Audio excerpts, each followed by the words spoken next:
मराठी में कहावत है, कर नाही त्याला डर कशाला, कुछ किया ही नहीं तो डरते क्यों, हाथ कंगन को आरसी क्या। और इसलिए अध्यक्ष महोदया, ये शंका उत्पन्न होती है, क्या कुछ छुपाने की कोशिश हो रही है, क्या दाल में कुछ काला है या पूरी दाल ही काली है।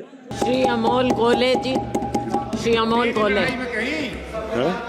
निशिकांत जी का कोई पॉइंट ऑफ ऑर्डर है? अमोल कोले। धन्यवाद अध्यक्ष महोदया।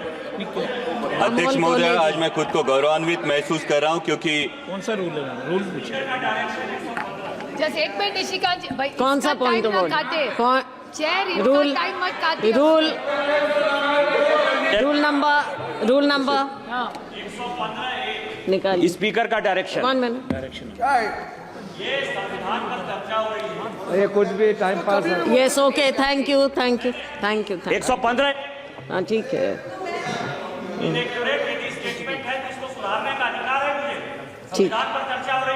ठीक है, स्पीकर साहब देखेंगे। आइए, अमोल कॉलेज। Thank you. धन्यवाद अध्यक्ष महोदया। अमोल कॉलेज, स्पीकर साहब देख लेंगे जो आपने कहा है। स्पीकर साहब देखेंगे जो आपने कहा है, ठीक है। धन्यवाद अध्यक्ष महोदया। अध्यक्ष महोदय, आज मैं खुद को गौरवान्वित महसूस कर रहा हूं क्योंकि आज मुझे एक ऐसे ऑर्डर लाओ यार, आई डोंट स्टार्ट बिफोर।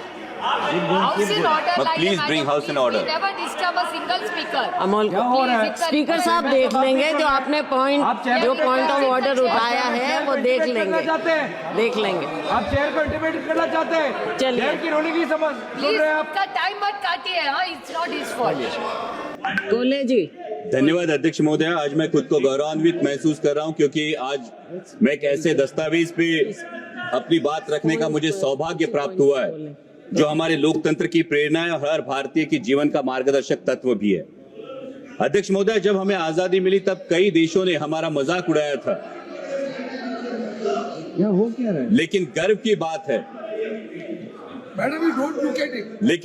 बात है कि इतना खंडप्राय देश होने के बावजूद आज हम विश्व के सबसे बड़े लोकतंत्र के रूप में लगातार प्रगति की ऊंचाइयों को छू रहे हैं।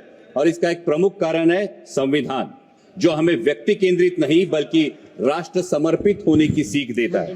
अध्यक्ष महोदय, मैं उस महाराष्ट्र की भूमि से आता हूं जहां 350 साल पहले छत्रपति शिवाजी महाराज ने एक आदर्श प्रस्तापित किया था, रयतेच राज्य स्वराज्य।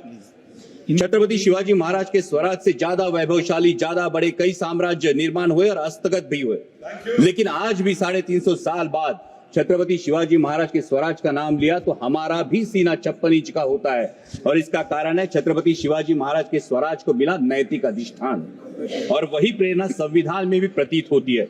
समता, बंधुता और स्वतंत्रता के नैतिक अधिष्ठान पर मानव का उत्थान और मानवता का कल्याण। और इसीलिए संविधान के निर्माण में योगदान देने वाले हर उस व्यक्ति के प्रति मैं कृतज्ञता व्यक्त करता हूं और उन्हें आदरपूर्वक नमन करता हूं। अध्यक्ष महोदय, जब हम अमृतकाल की बात करते हैं, जब अमृत की बात हो तो हलाहल की बात तो निकलती है, और जब हलाहल की बात निकले तो मंथन तो होना चाहिए।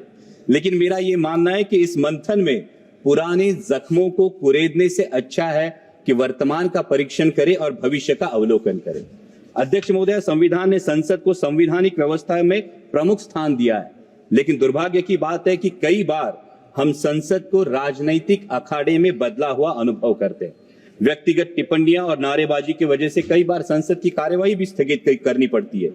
किसी नेता का किसी पूंजीपति से क्या संबंध है, कौन नेता किसकी फ्लाइट में कहां गया, या किस विदेशी नेता ने किस नेता को डोनेशन दिया, इन बातों से हमें लगता है ये महत्वपूर्ण होना चाहिए कि हमारे देश के किसान की, नौजवान की, आम आदमी की आवाज यहां उठाई जाती है या नहीं, उसकी समस्या का यहां समाधान होता है या नहीं।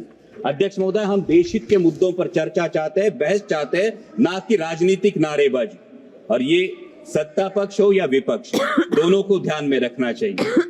अध्यक्ष महोदय, संविधान में सामाजिक, आर्थिक और राजनीतिक न्याय की बात की है। जब आर्थिक न्याय की बात हो तो हमें सोचना चाहिए कि क्या हम सही मायने में देश की जो सबसे बड़ी आबादी है उन किसानों को आर्थिक न्याय प्रदान कर सके। उनकी मेहनत का, उनकी फसल का क्या उन्हें सही दाम मिल पा रहा है। प्याज हो, सोयाबीन हो, दूध हो या कपास उत्पादक, किसी भी किसान से अगर आज हम पूछे कि वह आज की स्थिति में वो खेती आउट ऑफ चॉइस कर रहा है या आउट ऑफ कंपल्शन? ये तो मानना पड़ेगा, हर किसान को ये कहना पड़ेगा, ये आउट ऑफ कंपल्शन उसे खेती करनी पड़ रही है, क्योंकि उसके पास दूसरा कोई चारा नहीं है, रोजगार का दूसरा कोई जरिया नहीं है। सरकार किसान सम्मान जैसी योजनाएं तो लाती है, लेकिन किसान का असली सम्मान तभी होगा जब उसकी फसल को सही दाम मिलेगा। किसानों के हित में देश की इंपोर्ट और एक्सपोर्ट पॉलिसीज बनाई जाएंगी। जो आर्थिक न्याय की बात किसानों को लागू होती है, वही बात देश के नौजवानों को भी लागू होती है। संविधान में गरिमापूर्ण जीवन की बात की गई है, लेकिन हर इंटरव्यू की लाइन में खड़े हुए नौजवान युवकों की भीड़ देखे या प्यून की नौकरी के लिए पीएचडी के छात्र कतार में खड़े देखे, तो हम ये सोचने पर मजबूर हो जाते हैं कि क्या देश के भविष्य को हम गरिमापूर्ण जीवन दे रहे हैं? क्या उनकी शिक्षा के अनुसार उन्हें आर्थिक न्याय दे पा रहे हैं? अध्यक्ष महोदय, जब सरकार कहती है कि वो 80 करोड़ देशवासियों को मुफ्त में राशन देती है, इसके अभिनंदन के साथ ही हमें अंतर्मुख होकर यह भी विचार करना होगा कि आजादी के 75 वर्षों बाद भी अगर 80 करोड़ देशवासियों को मुफ्त में राशन देना पड़े, तो क्या यह उपलब्धि है या विफलता? क्योंकि जनता मुफ्त का राशन नहीं बल्कि हक का रोजगार मांग रही है, और मुफ्त के राशन से गरिमा नहीं बढ़ती, हक के सम्मानजनक कमाई से बढ़ती है। अध्यक्ष महोदय, जब सामाजिक न्याय की बात आती है तो हमें ध्यान रखना चाहिए कि हमारा धार्मिक ग्रंथ, चाहे जो भी हो, वो गीता हो, बाइबल हो, कुरान शरीफ हो या गुरु ग्रंथ साहिब हो, उसे हमें दिल में रखना जरूर है, लेकिन दिमाग में सबसे पवित्र राष्ट्रीय ग्रंथ संविधान को रखना होगा। हिंदू, मुसलमान, सिख, ईसाई कोई भी हो, वो दहलीज के अंदर, लेकिन दहलीज के बाहर कदम रखते ही उसे सिर्फ और सिर्फ भारतीय बनना होगा। तभी तो संविधान के धर्म निरपेक्षता के तत्व का सम्मान होगा। किसी मस्जिद के नीचे क्या है या मंदिर के पीछे क्या है, इस चर्चा में जाने वाला न्यायपालिका, मीडिया तथा सरकार का वक्त अगर राष्ट्र निर्माण और देशवासियों की प्राथमिकता के लिए सदुपयोग में लाया जाएगा, तो इसमें देश का हित होगा। अध्यक्ष महोदय, हमारा संविधान हमें असहमति की भी अनुमति देता है, लेकिन वर्तमान में कुछ तत्व सरकार से असहमति रखने वालों को देशद्रोही करार देने लगते हैं। अध्यक्ष महोदय, क्या ये असहमति के तत्व का सम्मान है? देश को आजाद कराने वाले सत्याग्रहियों और क्रांतिकारियों के बीच भी आजादी के मार्ग को लेकर असहमति जरूर थी, लेकिन दोनों का मकसद एक ही था, देश की आजादी। और इसी प्रकार आजाद भारत में भी असहमति का मकसद एक ही होना चाहिए, वो है देश हित।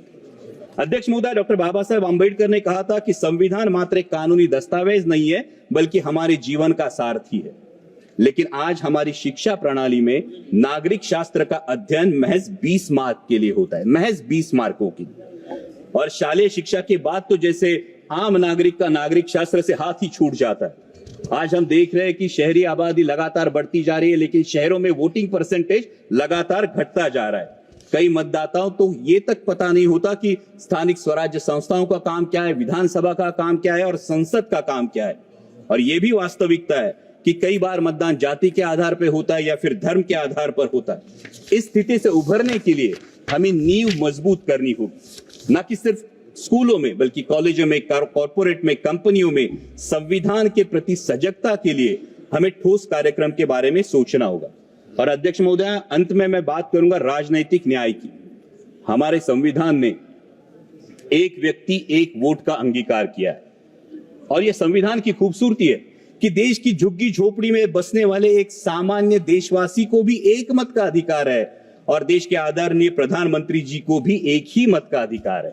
और इसलिए मैं मानता हूं कि हमारा वोट ये सिर्फ संविधान ने दिया हुआ अधिकार नहीं, ये हमें दिया हुआ एक बेशकीमती उपहार है।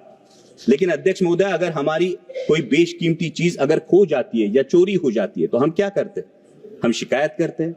और अगर दरोगा कहे कि चोरी हुई नहीं, तो हम क्या करते हैं? फिर हम अपने आप से तहकीकात करने की कोशिश करते हैं, हम तफ्तीश करने की कोशिश करते हैं।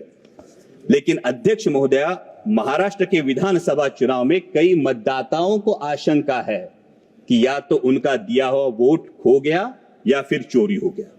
लेकिन दरोगा ने कहा ऐसा कुछ नहीं हुआ। और इसलिए महाराष्ट्र, सर ये तो लोगों का कहना है, इसलिए महाराष्ट्र के सोलापुर जिले के मार्कंडवाड़ी के लोगों ने बैलेट पेपर पर यह जानने की कोशिश की कि उनका मत गया कहां, लेकिन प्रशासन ने इस पर रोक लगा दी। इन्होंने मैं ये डिस्क्लेमर ही देता हूं, मैं ईवीएम से आया हूं, लेकिन जिन मतदाताओं की ये आशंका है उन मतदाताओं की बात यहां रखना मैं समझता हूं मेरा कर्तव्य है। ना उन्होंने इलेक्शन पे अविश्वास दिखाया था, ना उनको फैसले पे आपत्ति थी, क्योंकि वहां पे तो उम्मीदवार जीत के आया है, उम्मीदवार जीत के आया है। फिर भी लोग जानना चाहते हैं वोट कहां गया, खो गया या चोरी हो गया। लेकिन उन्हें ये करने से मना करना, क्या ये राजनीतिक अधिकार है? अध्यक्ष महोदय, लोकतंत्र में चुनाव प्रक्रिया की बहुत अहम प्रक्रिया है और महाराष्ट्र में विधानसभा चुनाव के बाद, जैसा मैंने कहा, मैं चुन के आया हूं ईवीएम पे, लेकिन मतदाताओं में एक संभ्रम है, एक असमंजस है और कई सारे संदेह, कई सारी आशंकाएं हैं। लोकसभा चुनाव के बाद महज 6 महीनों में लाखों मतदाताओं के नाम मतदाता सूची में जुड़े हैं और इलेक्शन कमीशन बार बार मांग करने के बाद भी ये सूची विपक्ष को नहीं सौंप रही है। उसी के साथ में जो सुप्रीम कोर्ट की गाइडलाइंस थी, जो 5% वीवीपैट कंट्रोल यूनिट और बैलेट यूनिट का वेरिफिकेशन होना था, ये सुप्रीम कोर्ट के गाइडलाइन के बावजूद अचानक इलेक्शन कमीशन ने नई एसओपी जारी की है, जिसमें ये वेरिफिकेशन नहीं होगा, बल्कि पूरी मेमोरी बर्न करके सिर्फ उसमें मॉक पोल कराया जाएगा। तो इससे असमंजस और भी बढ़ जाता है। हमारी मराठी में कहावत है, कर नहीं त्याला डर कशाला, कुछ किया ही नहीं तो डरते क्यों, हाथ कंगन को आरसी क्या। और इसलिए अध्यक्ष महोदया, ये शंका उत्पन्न होती है, क्या कुछ छुपाने की कोशिश हो रही है? क्या दाल में कुछ काला है या पूरी दाल ही काली है? अध्यक्ष महोदय, लोकतंत्र की मजबूती के लिए जनता का, ये हम और उनकी बात नहीं, ये सत्ता पक्ष विपक्ष की बात नहीं अध्यक्ष महोदया, लेकिन लोकतंत्र मजबूत रहने के लिए जनता का चुनावी प्रक्रिया पर विश्वास कायम रहना बहुत जरूरी है। और चुनाव आयोग का गठन ही फ्री और फेयर इलेक्शन के लिए हुआ है। इसलिए आपके माध्यम से मेरी दरखास्त है कि 5% ईवीएम में मॉक पोल की जगह वोट वेरिफिकेशन कराया जाए और साथ ही में चुनाव प्रक्रिया में अधिक पारदर्शिता लाने के लिए ईवीएम का लॉग डेटा उम्मीदवारों को दिया जाए। अध्यक्ष महोदय, ये तो मानना पड़ेगा कि अध्यक्ष महोदय, ये तो मानना पड़ेगा कि चुनाव आयोग मतदाताओं की सुविधाओं के लिए हमेशा जागरूक रहता है, लेकिन जैसे रेस्टोरेंट में जाने के बाद हमारे पास विकल्प होता है कि हमें नॉनवेज खाना है या वेज खाना है, तो मतदाताओं के पास विकल्प क्यों नहीं? उन्हें मतदान बैलेट पेपर से करना है या ईवीएम से करना है?